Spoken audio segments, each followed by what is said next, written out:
Good morning. We are now on the record. The time is 10:17 a.m.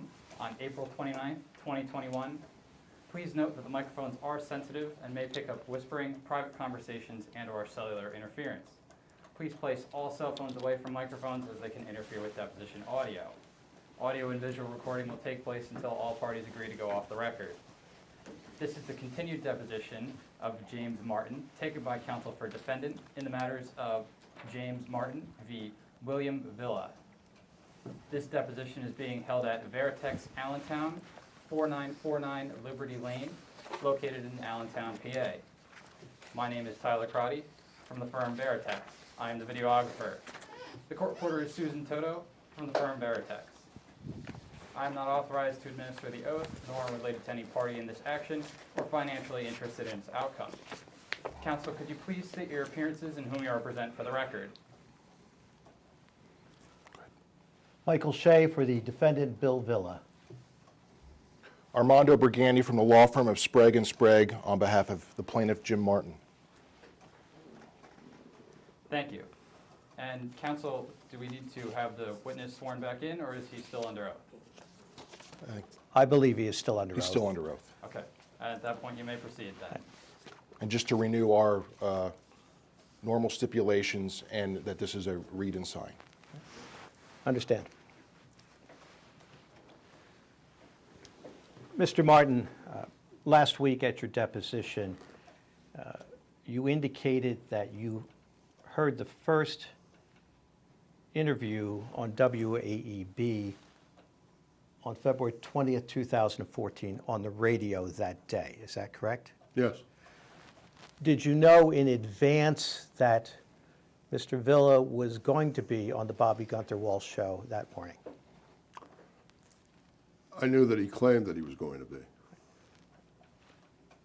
And how did you find out that he claimed that he was going to be on the radio that morning? I believe he put it on his blog. So, Or sent me an email. He did that at that time frequently. and you indicated last week that you were aware that Mr. Villa had been making criticisms of you on his blog and or social media before those interviews about your handling of the cases at issue here, correct? I believe Mr. Villa had been libeling me on his blog for a number of months prior to that, yes. Okay, I'm not sure that's an answer to my question. I think it is. Right. Did you actually read his blog before he went on the WAEB radio interviews? Are you asking me in a frame of reference as to the time I read his blog? I read his blog frequently back in those days. Okay, when you say those days, what days are you referring to?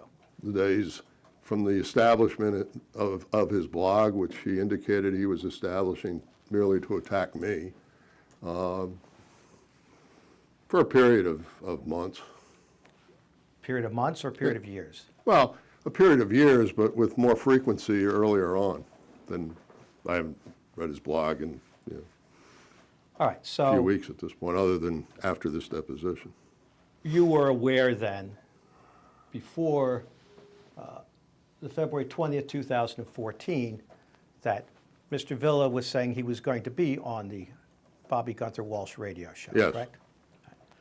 And were you listening that morning to see if that representation was going to be accurate? Yes, And where did you first turn it on the radio? in my car. I believe I answered that last week. All right. When did you get into your car? When I was on my way to work, Mr. Shea, I don't know precisely what time it was. I'm guessing it was, typically I leave for the office between 8:15 and 8:30. And at what time did you turn the radio on to see if he was going to be on? I have no recollection. I think the Bobby Gunther Walsh show in those days ran from 6 or 6:30 in the morning until approximately 9 o'clock. Right. Were you tuned in when the show began? I believe I was. And were you tuned in when Mr. Villa was being interviewed? Yes. And were you tuned in and listening the entire time he was being interviewed by Bobby Gunther Walsh? I think for the first show I was, yeah. And I think you said that morning you were on your way to a diner? Yeah, I think I stopped at the Sunrise Diner and listened to the conclusion of the interview in the parking lot of the diner. So is it fair to say that you listened to the entire interview of that first interview? My recollection is that that interview was approximately 10 minutes, and that, yes, I listened to the entirety of it. With this, supplement, I have listened to the interviews that were preserved on disc, so, part of my recollection may be with respect to that, part of it may be with respect to what I actually heard myself in real time. But in any event, you did hear the first interview in real Yes. time?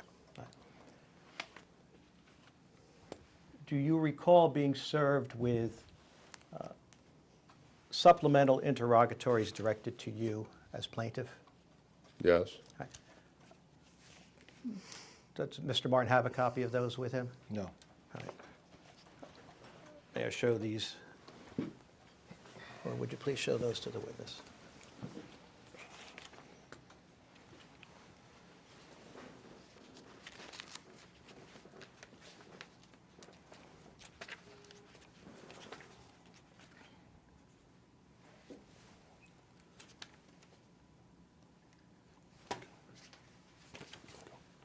Thank you.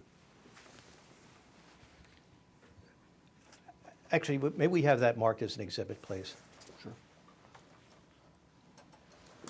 What would you like it marked as? Where'd we leave off? I think it's two. I think it may be 2. This is 2? I think this one may be 2, but I'm not absolutely sure about that. Sure. Let's go off the video record, please. Stand by. We are going off the record. The time is 10:24 a.m.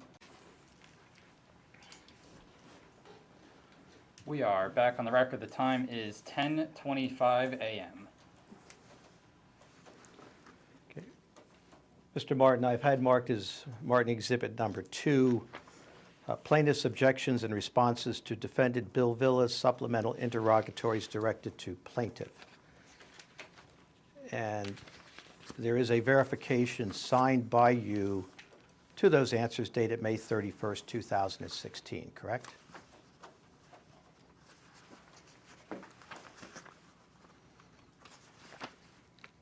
Yes. Now, going back to the beginning, interrogatory number 1, you were asked, did you ever read transcripts of, view, or listen to the interviews of Bill Villa by Bobby Gunther Walsh on the radio show WAEB AM 790, hereinafter referred to as WAEB, described in your complaint at any time before filing the complaint in this civil action? If the answer is yes, set forth when you did so and on how many occasions. Did I read that correctly? Yes. And your response was yes, the plaintiff does not recall when or on how many occasions. Correct. You've told us both today and yesterday that you did recall listening to the first interview back in February 20th, 2014 of Mr. Villa in real time, correct? Well, I don't believe I said anything to you yesterday, if you're referring I'm to sorry, last last week, I'm sorry, I misspoke, last week. That's okay. Okay. Yeah, I agree. So to the extent that you did listen, as you've testified twice now, to the initial interview, that answer is incorrect. No, It's not. no, I was asked a specific question by you as to the first interview and whether I listened to it.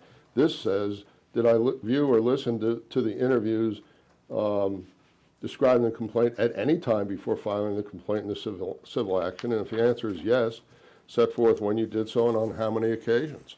I answered it, yes, I listened to them. I don't recall when or on how many occasions, which was a correct answer at the time. So at the time that you signed these answers to interrogatories, you did not recall listening to the initial interview back in February of 2014? I wasn't asked whether I listened to the initial interview. Well, you were asked if you listened to any of the interviews, That's correct, yeah. And you felt you could omit providing information about listening to that first interview and answering this interrogatory? No, I'll stand by the answer that's stated in the interrogatory. Quote, yes, plaintiff does not recall when or on how many occasions, close quote. When did you recall, when did you first recall listening to that initial interview? In the context of your question. That's when you first recalled it? Well, it was the first time I was asked specifically about the first interview. Okay. So you used the opportunity, let's strike that. The judge will decide whether that's an honest answer. Objection to that statement. It's unnecessary. Now, that February 20th, 2014 interview, was there anything defamatory said by Mr. Villa in that interview? Probably, but I don't recall specifically. Well, what do you recall? I said I don't recall specifically in answer to your question whether anything defamatory was said All right, so in that particular interview. All right, so you can't say of your own recollection after reviewing the transcripts and listening to that initial interview whether Mr. Villa said anything defamatory in that interview. Well, Mr. Shea, the initial interview was in February of 2015 or 2014, rather.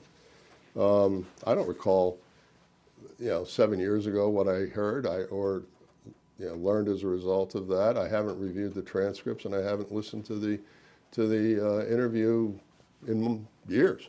Right. But when you did listen in real time to that first interview, did you come to the conclusion that you were being defamed? Likely. Can you point to anything in that transcript, as you sit here today, that was defamatory in that interview? I can't point to anything today because I don't recall it today. Now, in that interview, and we discussed this at last week's deposition, the question of whether you were given the opportunity by Bobby Gunther Walsh of WAEB to appear to discuss the issues Mr. Villa was raising. I don't view that as an opportunity, Mr. Shea. I view that as a setup. We'll talk about setups later, okay? But during that interview, and that's the audio file of the interview on February 20th, 2014 at page 12, Mr. Walsh said, if anybody from the Lehigh County District Attorney's Office wants to refute it or come on, they're actually welcome to. So you did hear that at that time.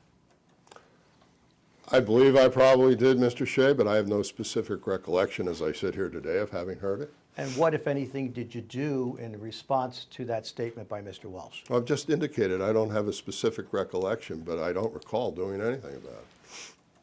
And when did you first do something about any of the interviews? When I contacted my now attorney's office and asked them to represent me in connection with this case. And when was that? I believe it was sometime over the summer of 2014. Now, in that first interview on February 20th, 2014, there was an indication that Mr. Villa would be returning the following day for another interview. Were you aware of that? I don't recall.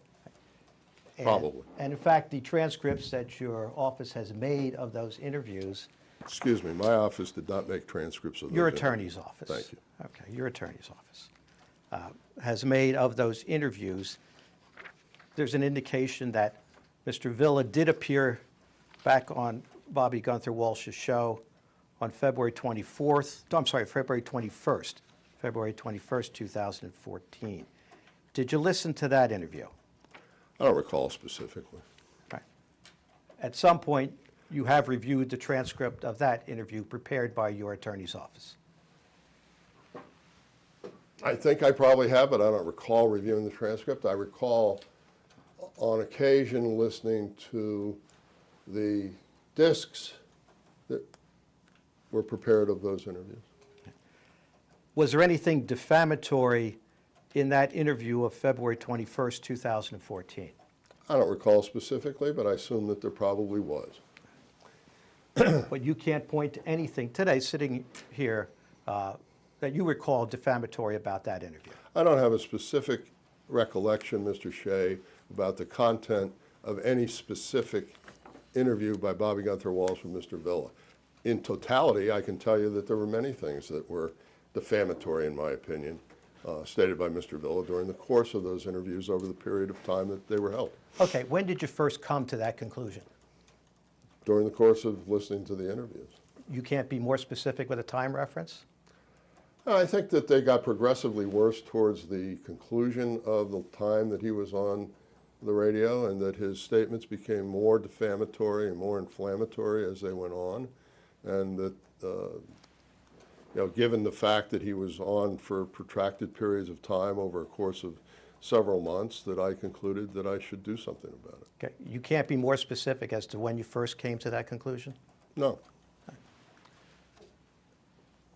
In your complaint, you do describe specific interviews that you believe to be defamatory. Am I correct about that? Yes.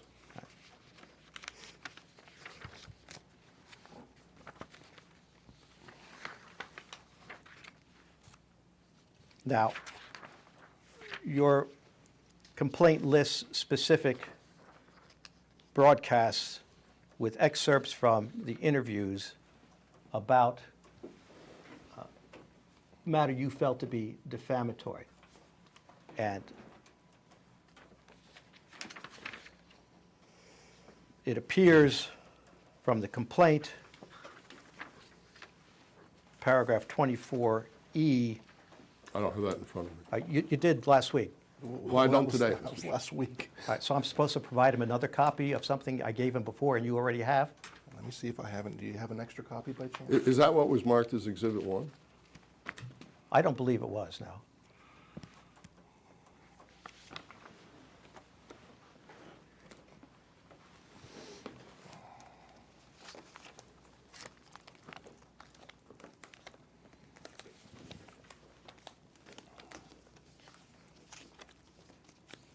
Let's go off the video. We are going off the record. The time is 10:36 a.m. We are back on the record. The time is 10:38 a.m.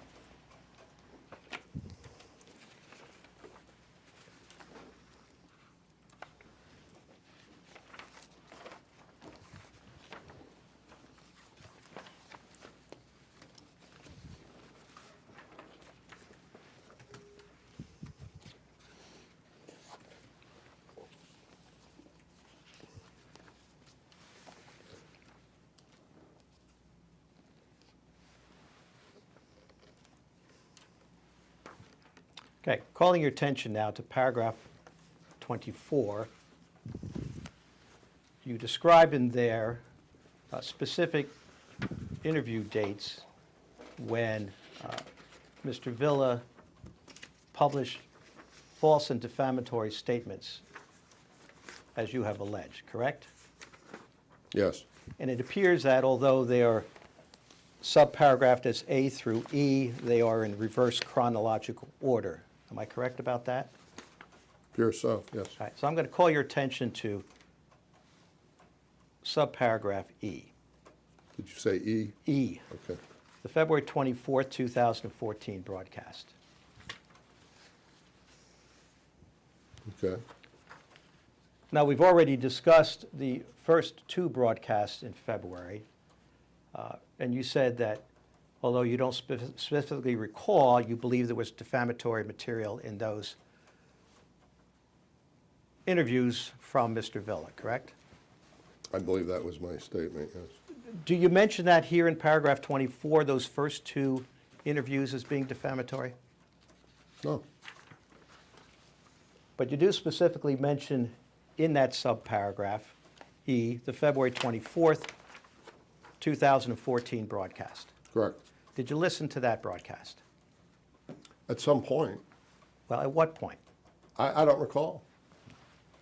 Either live in real time or subsequently based on a disc Well, that was made of it. when did you first come to the conclusion that the February 24, 2014 broadcast contained defamatory material from Mr. Villa? Probably at the time that I listened to it. Which you can't say when That it was you certainly listened to right. it. Okay. Now, as a result of that February 24, 2014 broadcast with the alleged defamatory material, did you take any action to respond to that? I kept a copy of the disc that was made. Did you ever approach Bobby Gunther Walsh and ask for the opportunity to go on the radio and be interviewed to rebut that February 24, 2014 broadcast? No, I have no obligation to do that. I know you don't have any obligation, but did you consider doing it? No, never considered doing it, Why not?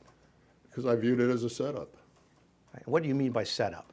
I mean that, obviously, Bill Villa and Bobby Gunther Walsh had an agenda, that I wasn't going to be given a fair hearing, and any hearing at all in that context would have been very brief, and I would have been subjected to questions that would have been framed by Bobby Gunther Walsh, Did who you? had already demonstrated by virtue of his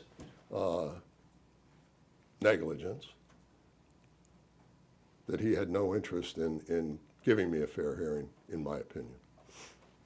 Did you ever approach him and request the opportunity to go on his show by yourself without Mr. Villa present? No, Did you ever consider sending a letter after that February 24, 2014 interview to WAEB and/or Bobby Gunther Walsh to stop the interviews with Mr. Villa? no. You continued to let them go on, didn't you? I didn't continue to let them go on, Mr. Shea. They went on out of my control by Mr. Bobby Gunther Walsh and Villa's appearance in WAB's, concerted action in that area. Did you make any objections in writing to that February 24th, 2014 interview or any of the subsequent interviews? I believe I've already answered, no, I did not, until my attorney acted on my behalf.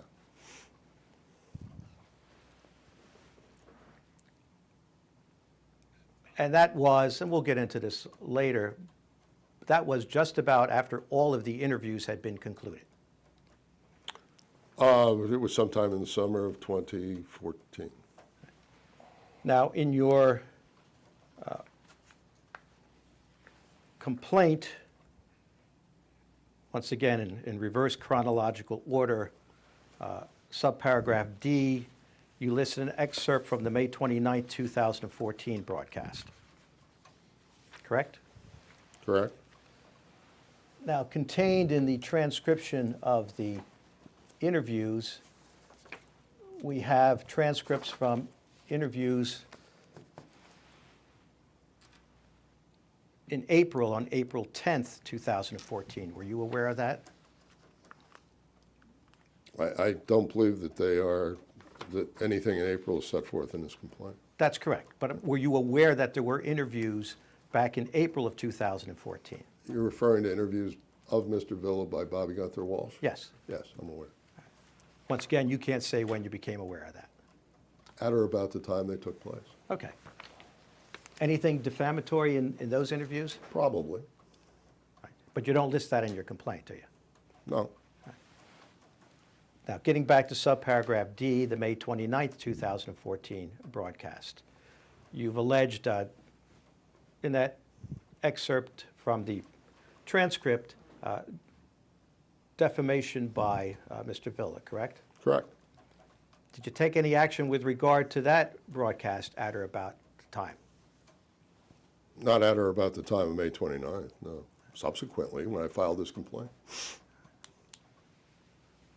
So the initial defamatory interview was in February, as you've alleged in your complaint, correct?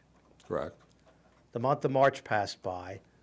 There were interviews in April, which you allege, or I think you're alleging were defamatory, although you don't mention it in the complaint. I said, in answer to your question, Mr. Shea, that I thought that there were probably defamatory statements made in interviews in April. Right. But you don't allege that in your complaint? I don't see anything alleged in the complaint, Right. but I don't think I'm under an obligation to allege everything. Okay, we'll let the judge decide that. Yeah, fine. Okay, so, and then we have the interview in May, correct? Which you allege was defamatory in your complaint. Yes, May 29th. All right, so now we've had March, April, May. We've had more than 3 months go by since you allege you were initially defamed by Mr. Villa, correct? Yeah.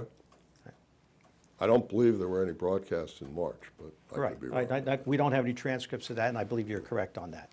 All right, the next one that you describe, and I'm not sure all of these dates are actually correct in terms of matching up with the transcripts, but we can sort that out later. The next one you describe, moving in reverse chronological orders in subparagraph C, the June 16th, 2014 interview. Correct? Yeah, Once again, you listened to that interview or read the transcript at or about the time of the interview, but you're not sure if you listened to it in real time. I'm not sure, no. And once again, you took no specific action at that time to stop these broadcasts, did you? I wasn't aware that I could take any specific action to stop those interviews at that time, Mr. Shea, other than to bring a lawsuit, which I wasn't necessarily prepared to do at that time. Okay, you could have sent a letter to WAEB at any time from February on saying, do not interview Mr. Villa any further because I believe what he has said so far in those interviews is defamatory. You could have sent such a letter, couldn't you? I could have, whether WAB would have paid any attention to such a letter, I doubt. All right, but you made no attempt to do that, did you? Correct. All right. I believe we're up to subparagraph B, the July 22nd, 2014 broadcast. Again, you have excerpts in there about alleged defamatory statements. Correct. You don't recall listening to that broadcast in real time? I may have. I don't recall specifically today. No. But you were aware of it at or about the time of that broadcast? Yes. Once again, you didn't ask to go on the Bobby Gunther Walsh show to rebut this, correct? No, I did not ask. You did not send a letter to WAEB or to Mr. Villa saying, you are defaming me and have been defaming me in these broadcasts since February. Cease and desist from any further broadcast with defamatory material. I did not.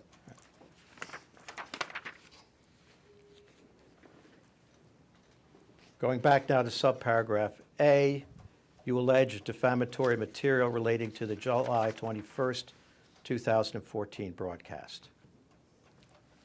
Correct? Yes.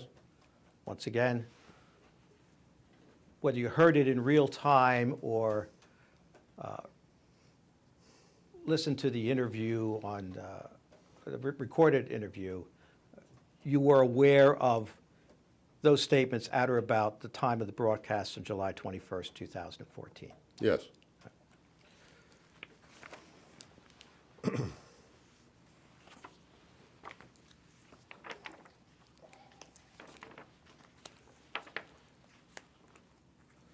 Was that the last interview which you allege contained defamatory material from Mr. Villa in a WAEB interview?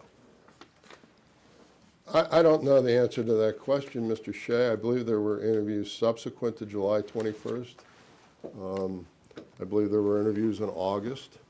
I believe that there was likely defamatory matter set forth in those interviews. What's set forth in the complaint are segments of interviews which my attorney and myself in concert view as the most egregious violations.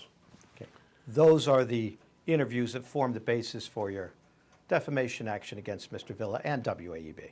Those are the interviews that are set forth in the complaint that form the basis of the action. Now, we were provided audio files of a July 22nd, 2014 interview and an August 4th, 2014 interview. Have you reviewed those?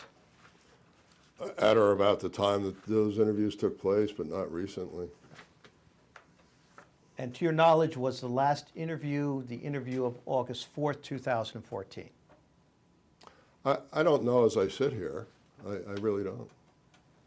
I suspect if you're telling me that it was, it probably was. I'm not telling you, I'm asking you. I don't know. If you know, okay.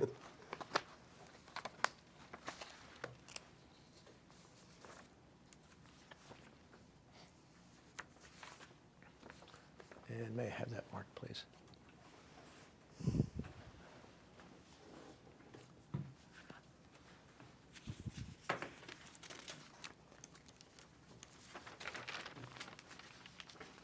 Can I have a copy too? All right.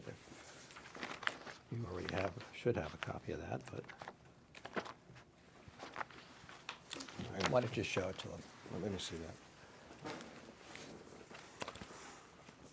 I mean, it's from your office, so. What- Okay. I didn't bring every letter that's been written in this case, Michael.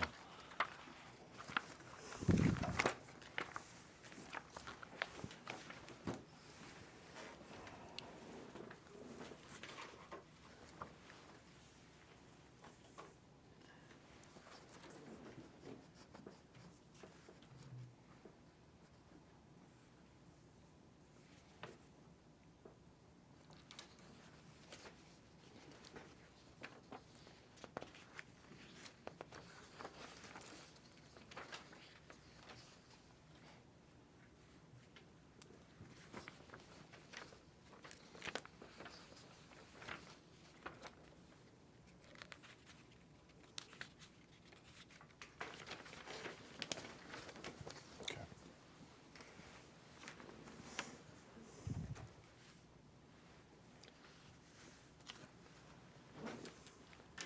Mr. Martin, you have before you what I believe has been marked as Martin Exhibit Number 3. It's a letter dated August 1st, 2014, from the office of Sprague and Sprague to Richard J. Bressler, Mr. Craig Stevens, and my client Bill Villa. Is that correct? Yes, And the letter indicates that you were copied on it. Is that correct? yes. Do you know when you received that letter? Probably at or about August 2nd or August 3rd of 2014. However long it took for the mail to arrive in my office. Now, you said earlier that you consulted with your attorneys during the summer of 2014, correct? Yes. When in the summer did you consult with them? An objection.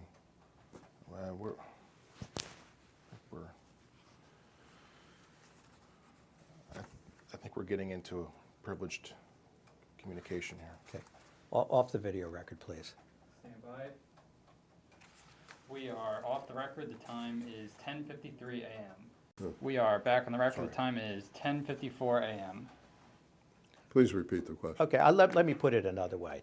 Like, this letter is dated August 1st, 2014, from Sprague and Sprague, your attorneys, correct? Yes, So you would have consulted them, presumably, sometime before that letter is dated, correct? correct. And it is a lengthy letter, correct? Well, it's several pages, sure. Did you review that letter before it was sent out? No, Now, does the date of that letter contained in the exhibit refresh your recollection as to more specifically when you first consulted Sprague and Sprague? I believe I previously stated that it was during the summer of 2014. This letter is dated August 1, which is during the summer of 2014. My best recollection, Mr. Shea, to cut to the chase, is that I first discussed this matter with Sprague and Sprague in either, I think in July of 2014. Early in July or late in I July? don't remember. But in any event, the interview process was still going on with Mr. Villa on WAEB at that point. Yes, I believe it was. To your knowledge, did you receive or did your attorneys receive any response from WAEB to to the letter of August 1st, 2014? I don't recall. I assume so, but I don't recall. In the first sentence of that letter, it states, as Messrs. Bresler and Stevens have been made aware by Mr. Sprague's letter of July 31st, 2014, this office represents James B. Martin in connection with the multiple false and defamatory statements between February 20th, 2014 and July 22nd, 2014 by Bill Villa against Mr. Martin on the Bobby Gunther Walsh radio program on WAEB. The letter dated July 31st, 2014, what did that letter say, to your knowledge? I don't recall. Were you copied on that letter? I don't recall. It appears from that sentence that Mr. Villa was not either copied on that letter or sent that letter. Am I correct? Well, I agree that it doesn't say that in that paragraph. I don't know whether he was or not.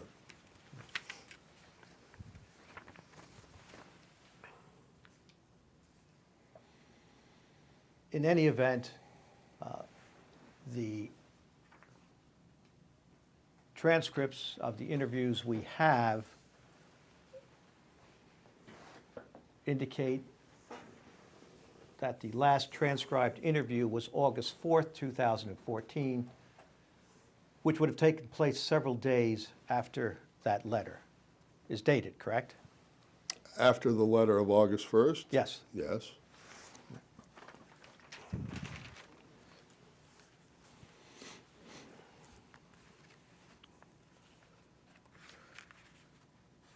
And I think we covered this before, but neither you nor your attorneys ever requested a letter of retraction from Mr. Villa. Am I correct about that? I did not. Do you know if your attorneys did? I don't believe they did, but I don't know. Well, you would have expected them to tell you if they did that. I would have expected that,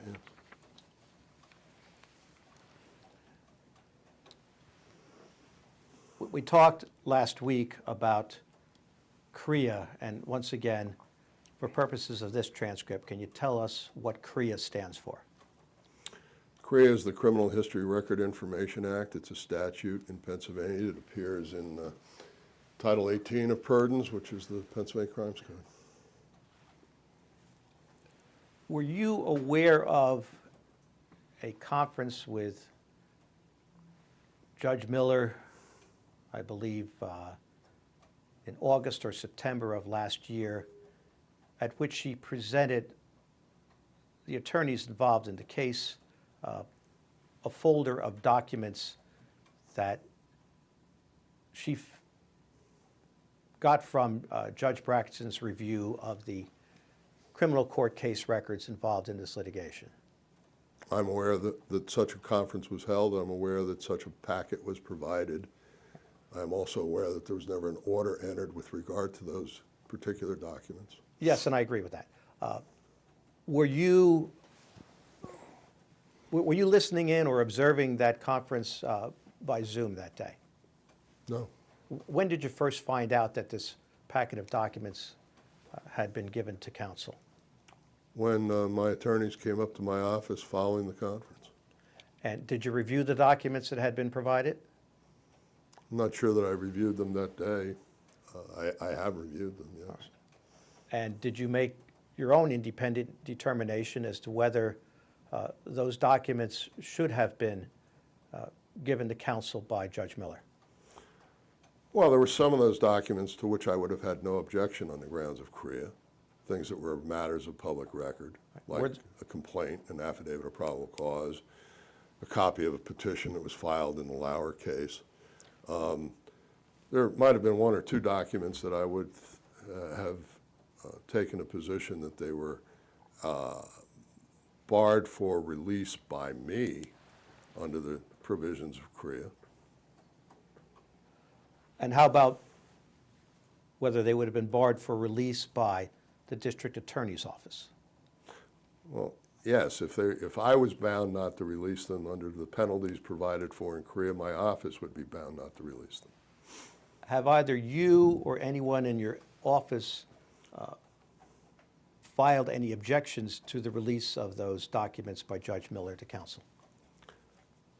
I believe that the attorney who I appointed to represent the interests of the Office of District Attorney of Lehigh County, who is Chief Deputy District Attorney Heather Gallagher, sent a letter to Judge Miller and may have talked with her, with the clerk who's assigned to visiting judges in Lehigh County, whose name I believe is Crossan, indicating that she was unaware of any order having been entered covering those documents, was unaware that those specific documents were determined by Judge Braxton to be released, and was unaware that they had been released. And I believe that that letter and oral conversation requested that an order be entered. To my knowledge, there's been no such order entered up to this point. In your role as district attorney, did you make such a request for an No. order? I've tried, as I think I've testified last week, to vest Chief Deputy District Attorney Heather Gallagher with the responsibility of protecting the interests of the office, and have not interfered with that. To your knowledge, has she followed up on that request, for example, with a motion? I believe she concluded not to do so, given the fact that they've already been released. And upon what do you base that belief? I don't know. Right. She didn't file a motion. In your capacity as district attorney, do you have any objection to the release and viewing of those documents by other litigants in this action? I would give consideration to filing a protective order with the court that they not be released to Mr. Villa. As we've already seen, Mr. Villa has a propensity to put things up on his blog and in his Facebook page. If Judge Braxton came to the conclusion that these were discoverable materials and not protected by CREA, what would be the objection to Mr. Villa viewing those documents? Under CREA, law enforcement is not to secondarily disseminate investigative information or protected information. And I believe that the further dissemination of that information would be improper. Even though a judge has ruled that these documents were discoverable? Judges frequently rule on that, and they frequently enter protective orders barring attorneys from releasing them any further. We do that customarily in the district attorney's office with regard to criminal cases because we don't want such documents floating around the prison in some instances. All right.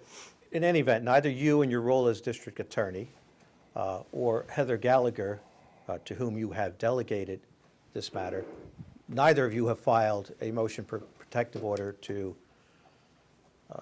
prevent the dissemination of those documents provided by Judge Miller to all counsel to the litigants, including Bill Villa. Well, I don't believe Judge Miller provided those documents to Bill Villa. I would agree that she provided them to counsel of record in this litigation. And upon what do you base that? There's no order to that effect, is there? Yeah, I agree there's no order, but, you know, she obviously, or somebody handed out the packets of those documents. What would you, in your capacity as district attorney, or Heather Gallagher do if Mr. Villa did in fact view and disseminate those documents? I don't know.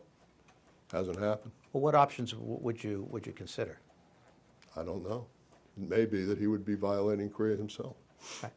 for which there are civil and criminal penalties. Right, but you have taken no action to prevent that, have you?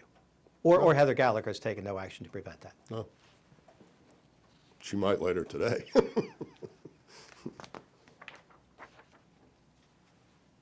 I'm sorry, and why are you laughing about that?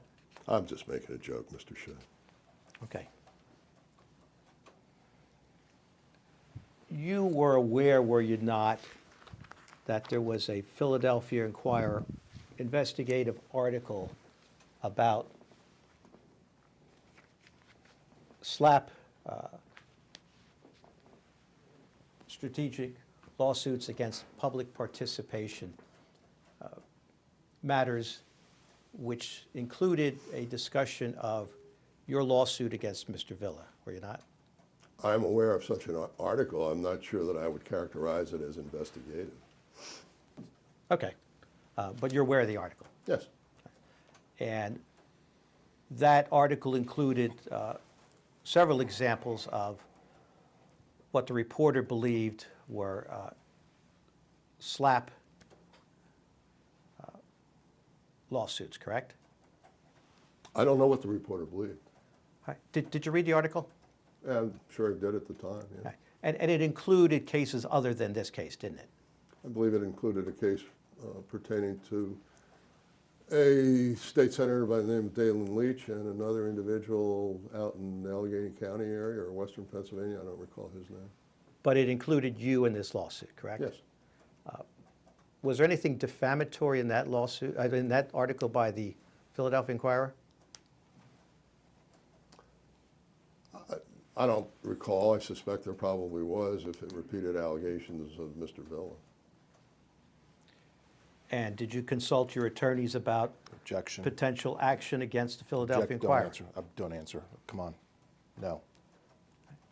That's improper. Have you taken any action against the Philadelphia Inquirer with regard to that article? No. Are you aware of any public reaction to that article? Define public for me. Okay, let's just say. Look, cut to the chase, Mike. I'm aware that people read the article and talked to me about it. Yeah. Okay, well, who talked to you about it? Judge Bill Platt, for one. And what did he say? I don't remember. Who else? Other people, I don't recall specifically as I sit here, but there was some discussion among people who are, known to me and know me about having seen the article in the paper. And in general, what was the tenor of that discussion? But it was unfair to lump me in with Dalen Leach, for one, and with the tenor of what the other two lawsuits were about. Was there anything factually inaccurate about the description of your lawsuit against Mr. Villa? Mr. Shea, I don't recall. That article appeared, I don't know, what, a year and a half, 2 years ago? I don't recall. I read it at the time. I haven't paid any attention to it since. I'm not prepared to answer that question today without looking at it.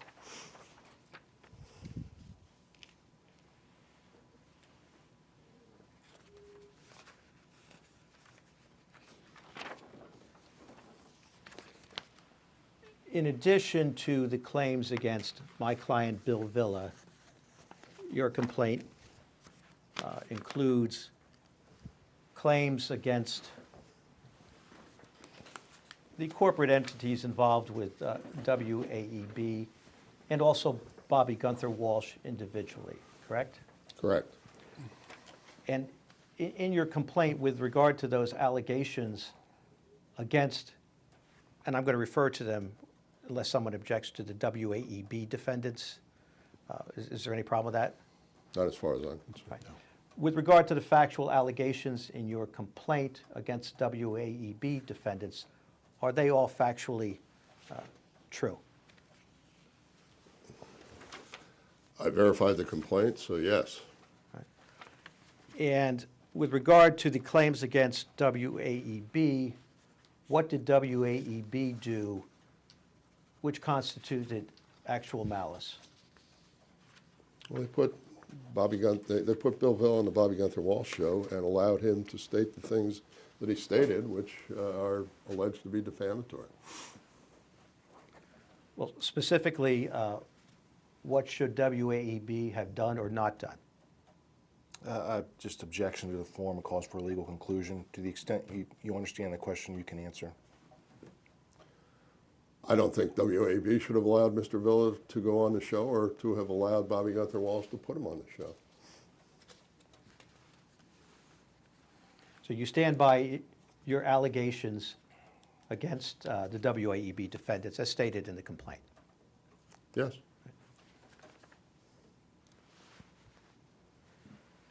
Now, you have settled your case against the WAEB defendants, have you not? Yes. And I would assume that you authorized that settlement, correct? Correct. And what were the reasons that you had for settling against WAEB? Objection, no. Objection. That's improper. It goes to privileged communication and not proper. Let's go off the video record, please. Stand by. We are going off the record. The time is 11:11 a.m. We are back on the record. The time is 11:14 a.m. Mr. Martin, without divulging any communications between you and your counsel, please state for the record your personal reasons for settling against WAEB. Mr. Shea, I'm bound by a confidentiality agreement set forth in the settlement agreement between me and the WAEB defendants. And to the extent that I were to tell you some of my reasons, I think I would be in violation of that agreement, so I decline to answer without being instructed by a court to do so. Okay. And you are aware that neither your attorneys nor counsel for WAEB have produced that release and settlement document that you've referred to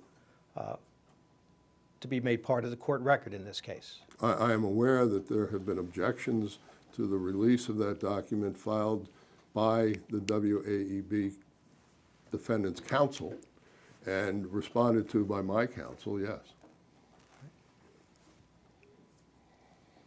In any event, you settled against WAEB and made the decision to proceed against my client, Bill Villa, only for further recovery, correct? I made the decision to settle with WAEB defendants. Your client was not released from the action at that time. Do you know if any attempt was made to settle the case in its entirety, including my client, Bill Villa? Objection. Again, that's, no, we're getting into not only confidentiality between client and attorney, but also the confidentiality of the agreement itself. I don't think the question's proper. And frankly, I don't think that the witness can answer it. You have seen the release, correct? Yes, I signed the release. Right. And do you believe that that release permits you to proceed against my client, Bill Villa, only in this case? I don't think the release permits me to do that. I mean, I don't think I need the permission of anybody to continue that action. Well, if the release were a general release, it would have abrogated your right to proceed against my client, Bill Villa. You know that, don't you? Well, I would disagree necessarily because the release only pertains to a cause of action against WAEB and the related defendants. Right. So you So it was just not general, it was a specific release of those entities. right. But if it were a general release, it would include my client, Bill Villa, correct? Again, it's the don't answer. We're getting into the terms of the settlement agreement. You know that there's arguments out there from the radio station defendant that it's confidential, and I'm not going to let my client answer any more of these questions on this line.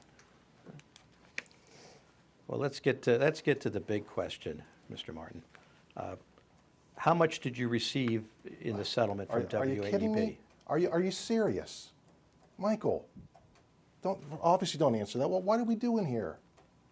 What I'm trying to do is establish a record that the amount of that settlement should be divulged not only in this action, but to the public in general, because the public has a right to know what their district attorney has done in this case and what he has recovered from WAEB, in his own words, in his complaint, in an attempt to punish them. So let's create the record. I know what your objections are, and we'll let the judge decide to what extent. But there's already been filings on this. There have been filings. There's been no ruling by the court. The court said it was premature. Right. So I'm trying to establish a record here. You don't need to establish a record. The filings are already established. You're creating a record. Please has no don't tell me difference. what record I need to create to preserve issues that I intend to raise. So let's, instead of making snide comments about my questions, let me proceed with the questions. You can object, direct him not to answer, and then we'll let the court decide whether this is a matter that my client should have information about, or the public at large should have information about. Okay? Proceed. All right. Mr. Martin, what was the amount of the settlement with WAEB? Objection, don't answer, it's confidential, per the terms of the agreement. And once again, that agreement is not a matter of court record. Can we agree to that? I don't know what you mean by that. There are many filings that reference the settlement agreement. Right, but the settlement agreement, the release, have not been filed with the court in any manner, shape, or form, have they? That's my understanding.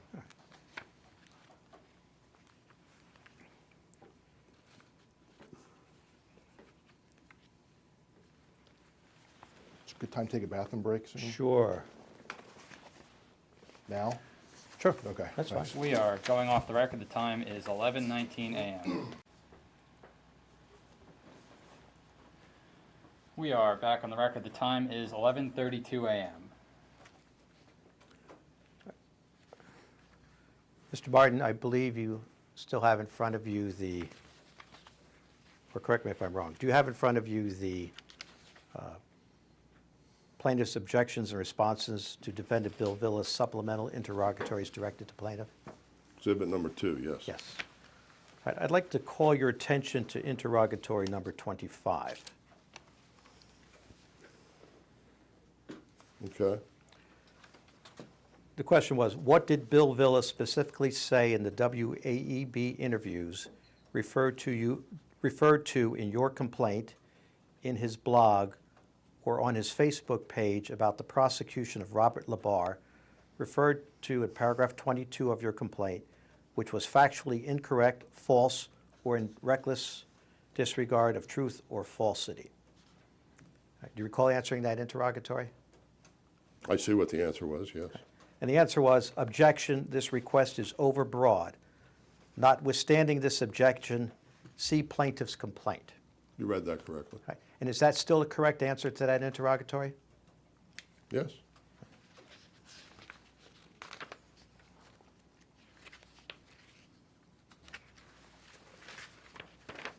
And please move ahead to interrogatory 46.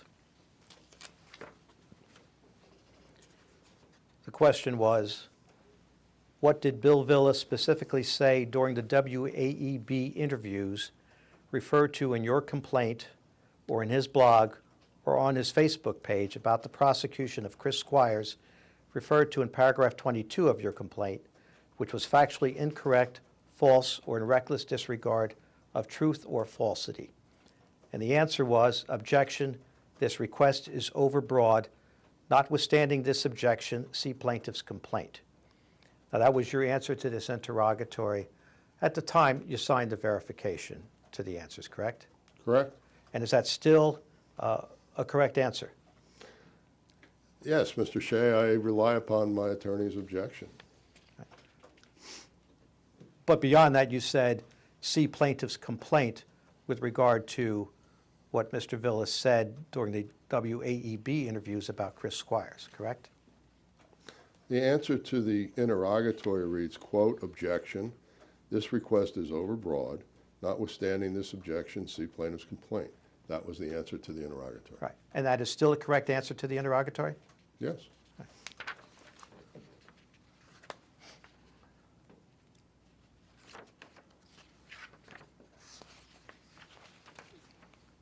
Moving ahead to interrogatory 67.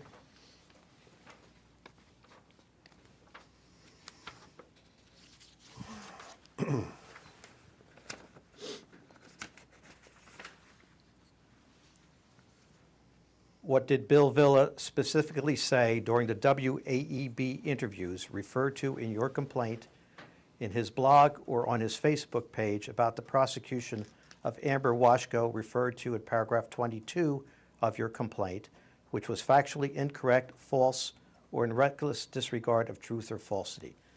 And the answer was, objection, this request is overbroad. Notwithstanding this objection, see plaintiff's complaint. That was your answer at the time you signed the verification to these interrogatories, correct? Yes. And is that still a correct answer? Yes.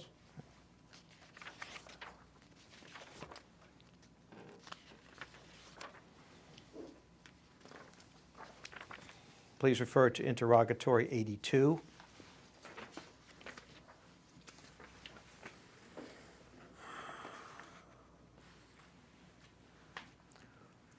What did Bill Villa specifically say in the WAEB interviews referred to in your complaint, in his blog, or on his Facebook page about the prosecution of Jennifer Geringer, which was factually incorrect, false, or in reckless disregard of truth or falsity? And your answer was, objection, this request is overbroad. Notwithstanding this objection, see plaintiff's complaint. That was your answer at the time you verified the answers to this interrogatory, correct? Yes. And is that still a correct answer? Yes.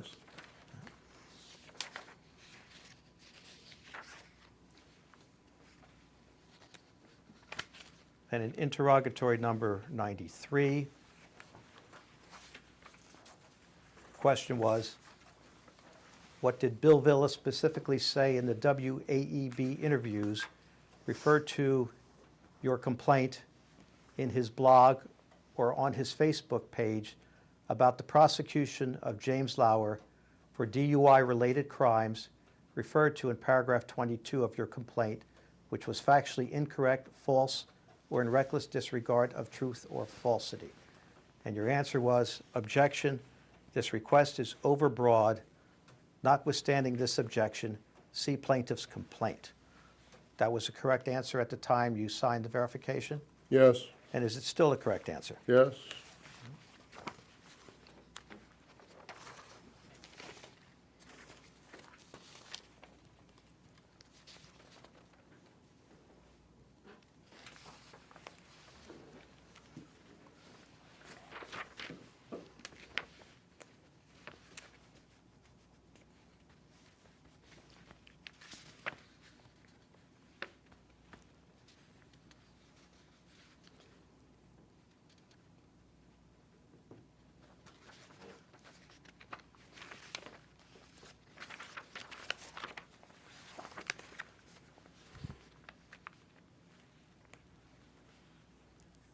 Okay, can you move up to interrogatory 106?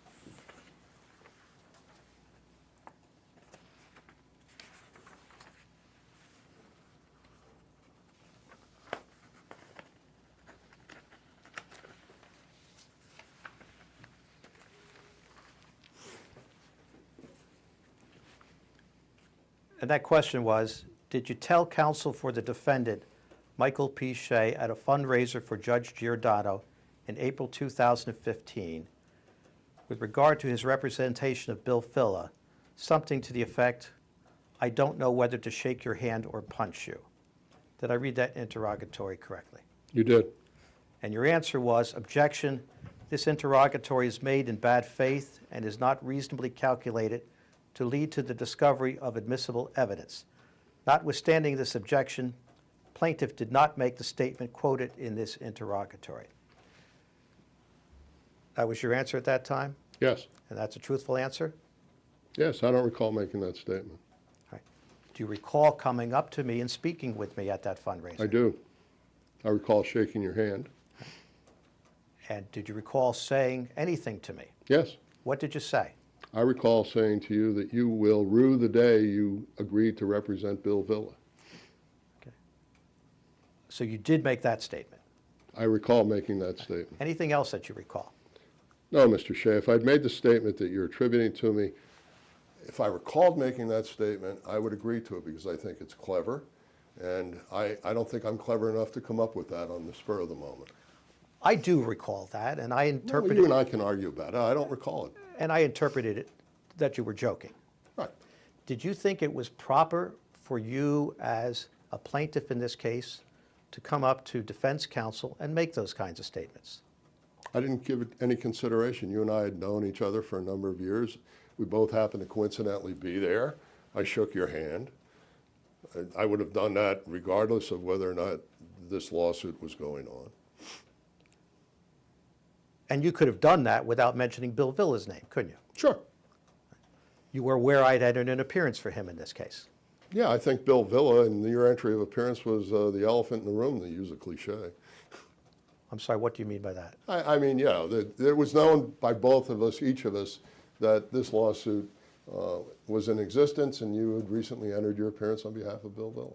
Are you aware of any rules of professional conduct that prevent an attorney from speaking directly with a litigant in a case about matters relating to the case?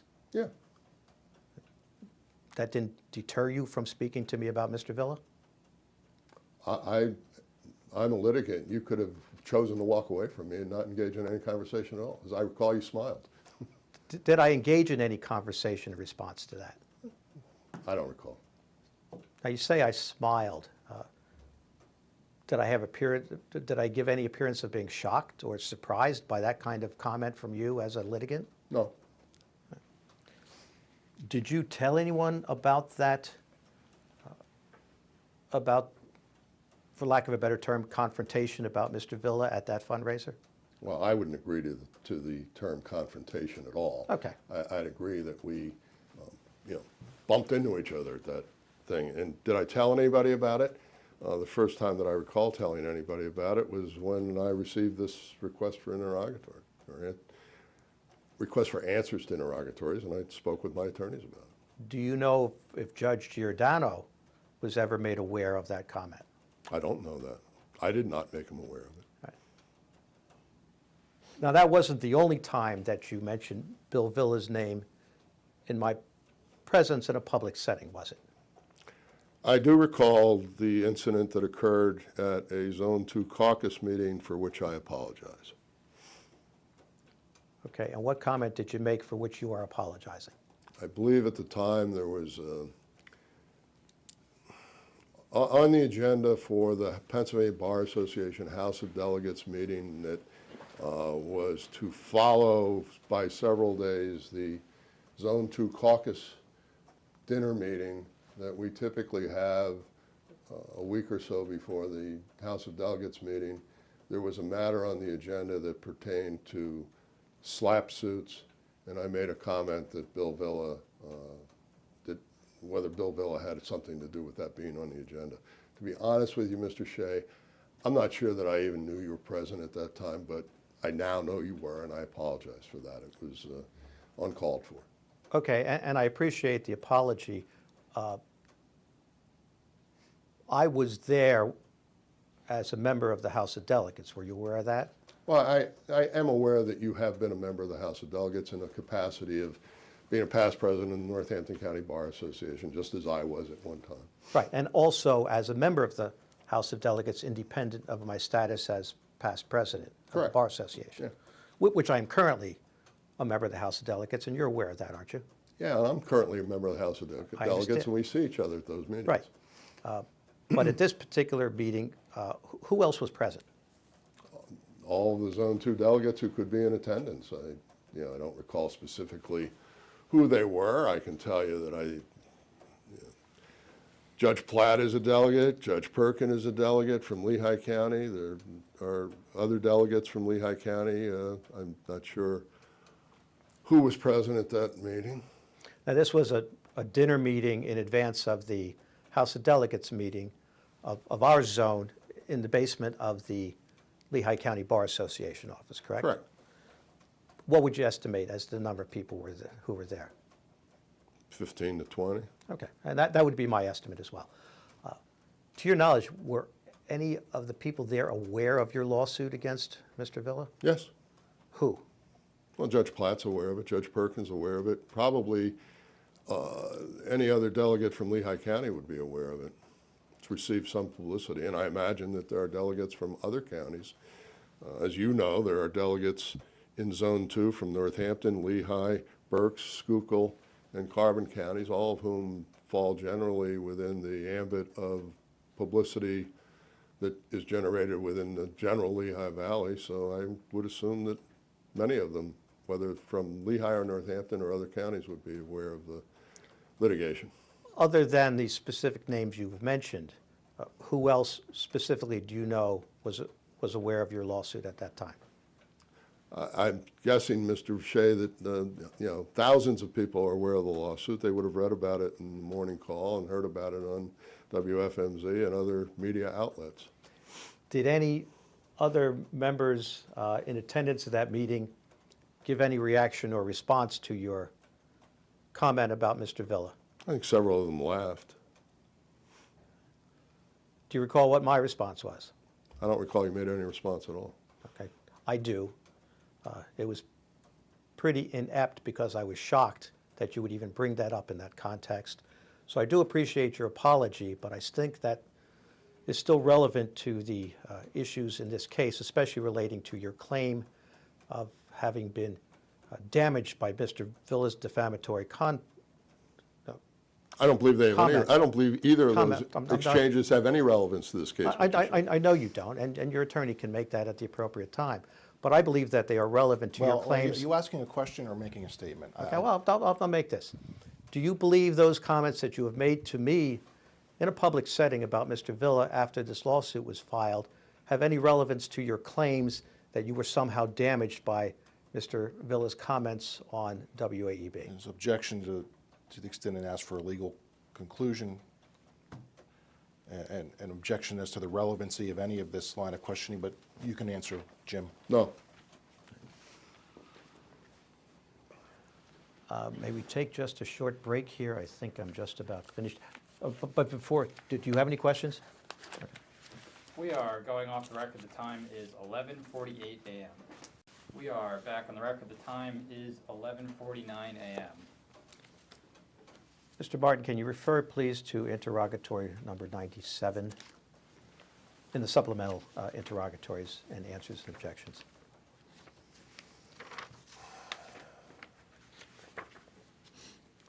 Yes. And that question, I'll just read the first sentence. Have you or a family member ever been represented by the Gross McGinley Law Firm? And your first response is an objection, but then you state, without waiving this objection, plaintiff was represented by the Gross McGinley Law Firm in relation to a challenge to his nominating petition when he ran for re-election as district attorney of Lehigh County in 2011. Yes. Right. Now, that representation was before Mr. Villa went on WAEB for the radio interviews, correct? Obviously, it was in 2011. And then the next interrogatory states, list all attorneys from the Gross McGinley Law Firm who have contributed to your election and re-election campaigns for district attorney. And you objected to that and concluded with the sentence, by way of further response, this interrogatory seeks information that is public and accessible by defendant Villa. Correct. Right, let me follow up on that. To your knowledge, have any attorneys in the Gross McGinley Law Firm contributed to your election and re-election campaigns for district attorney? Yes. How many? I don't recall with certainty, Mr. Shea. I know Malcolm Gross has over the years. I believe Paul McGinley has. I think that perhaps J. Jackson Eaton has. Why There may did- have been others. Okay. Why didn't you provide that information to, in response to interrogatory 98? Don't answer, objection. It's a valid objection, he's supplementing, no, don't answer that. Okay, then the next interrogatory, 99, list all attorneys in the Gross McGinley Law Firm who have served in any capacity in your organization for election and re-election as district attorney. And once again, you made an objection and concluded with, this request is made in bad faith and is no more than a fishing expedition.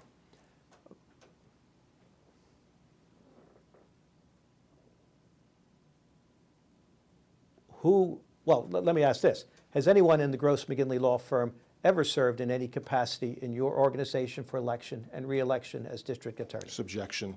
What's the relevance of this? If you would read the transcripts of Mr. Villa's, or if you have read them, you would know it is highly relevant. Again, I'm going to ask you, what's the relevance of this? The relevance is that a lawyer in the Gross McGinley law firm, was the father of Mr. Labar, who was involved in the death of my client's daughter, which is the seminal event in this case. All